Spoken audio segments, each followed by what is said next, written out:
Non working journalist మామిడి సోమయ్యకు strong warning ఇచ్చిన working జర్నలిస్టులు. Telangana working journalist federation TWJF పేరు వాడుకుంటే పోలీసు కేసుతో పాటు న్యాయపరమైన చర్యలు తీసుకుంటామని Telangana working journalist federation TWJF మహాసభల అడ్ హాక్ కమిటీ కన్వీనర్ సీనియర్ ఉపాధ్యక్షులు పి రామచందర్, ప్రధాన కార్యదర్శి బి బసవపున్నయ్యలు ఒక ప్రకటనలో ఘాటుగా హెచ్చరించారు.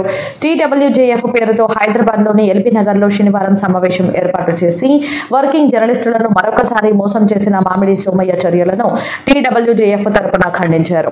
అసలైన TWJF ఫెడరేషన్ రాష్ట్ర కార్యవర్గ సమావేశం ఈ నెల 12, 13 తేదీలలో విస్తృత స్థాయి సమావేశాలు హైదరాబాద్ లో ఇప్పటికే జరిగాయని అన్నారు. ఈ సమావేశంలో వందలాది మంది వర్కింగ్ జర్నలిస్టులు పాల్గొన్నారని గుర్తు చేశారు. ఇప్పటికే మామిడి సోమయ్య, పులి పలుపుల ఆనందం, బండి విజయ్ కుమార్, వల్లాల జగన్, తన్నీరు శ్రీనివాస, కొడుతూడి బాపురావులను రాష్ట్ర విస్తృత సమావేశంలో వారి ప్రాథమిక సభ్యత్వాన్ని రద్దు చేస్తూ వారిని శాశ్వతంగా బహిష్కరించిన విషయాన్ని కూడా ఈ సందర్భంగా గుర్తు చేశారు.